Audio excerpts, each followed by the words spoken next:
नमस्कार मंडळी, सगळ्यांचं पुन्हा एकदा स्वागत आहे आशंकाज किचनमध्ये। तर आज आपण घेऊन आलो आहोत लॉबस्टर आणि हा थोड्या वेगळ्या पद्धतीने बनवायचा प्रयत्न करूया आपण। तर चला पाहूया ह्याची रेसिपी। ह्याला साफ करताना यांचे छोटे छोटे आंगडे मी नाही घेतलेत।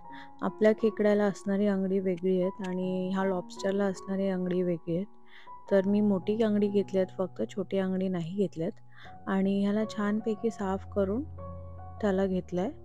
आणि लक्षात राहतं त्याच्या टेलमध्ये शीचा पार्ट असतो, सो तुम्ही ते कापून त्याच्या शीचा पार्ट डायरेक्ट हाताने काढून घेऊ शकता। आपला लॉबस्टर साफ करून झालेला आहे, क्लीन एकदम। तर आपण ह्याचा मसाला बनवायला स्टार्ट करूया। तर चला पाहूया ह्याचा मसाला। कांदा छानपैकी मी भाजून घेते। कांदा भाजताना त्याच्यामध्ये अर्धा चम्मच किंवा 1 चम्मच तेल टाकलं तर कांदा लवकर भाजला जातो आणि सॉफ्टही होतो लवकर। खोबरा मी पूर्ण कडक भाजलेला नाही आहे, अर्धा थोडा ब्राऊन होईपर्यंतच भाजला। आणि आता मी त्याला मिक्सरमध्ये वाटून घेते सगळं एकसोबत। जर तुमच्याकडे अद्रक लसूणची पेस्ट असेल तर तुम्ही ती डायरेक्ट ॲड करू शकता। माझ्याकडे अद्रक लसूणची पेस्ट नव्हती, म्हणून मी हिरवा मसाला सगळा एकसोबतच वाटणामध्ये वाटून घेते। पाणी ॲड करून घेऊया। साधारण अर्धा कप मी पाणी ॲड केलेलं आहे आणि आता वाटून घेत आहे।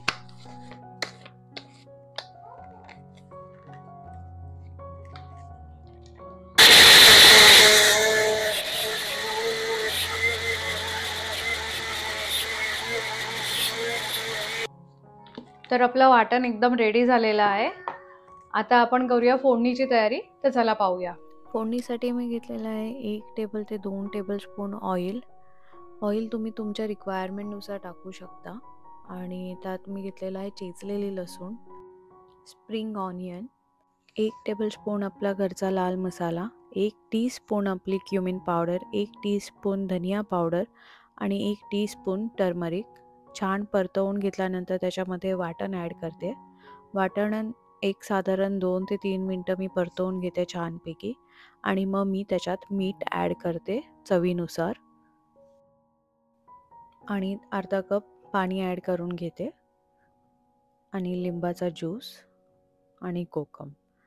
लिंबाचा ज्यूस आणि कोकमामुळे आपला लॉबस्टरचा जो उग्रसपणा असेल तो निघून जाईल आणि त्याला छान टेस्ट येईल। करून मी त्याला एक 20 ते 30 मिनटं शिजवून घेत आहे। 10-10 मिनटांनी मी त्याला चेक करत राहते की कुठपर्यंत शिजलं आहे, कुठपर्यंत पाणी आटलं आहे। छान अशी उकळी आलेली आहे लॉबस्टरला। आता एकदा मी त्याला चांगलं परतवून घेते, वर खाली करून पुन्हा त्याच्यावरती कवर टाकून त्याला शिजवायला ठेवते पुढचे 10 मिनटं। आणि आफ्टर 10 मिनिट्स तो पूर्ण शिजलेला आहे आणि त्याच्यावर आता गार्निश करते स्प्रिंग ऑनियनने आणि आपला लॉबस्टर रस्सा रेडी झालाय। तर आपला लॉबस्टर झालेला आहे रेडी।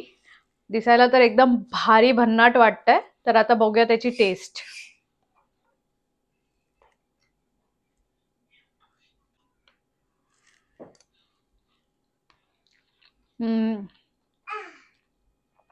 सुपर्ब,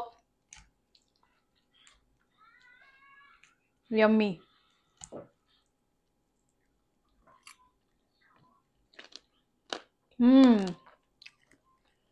अप्रतिम, सुपर्ब। नक्की ट्राय करा ही रेसिपी आणि चॅनलला फॉलो, सबस्क्राईब आणि लाईक करायला विसरू नका।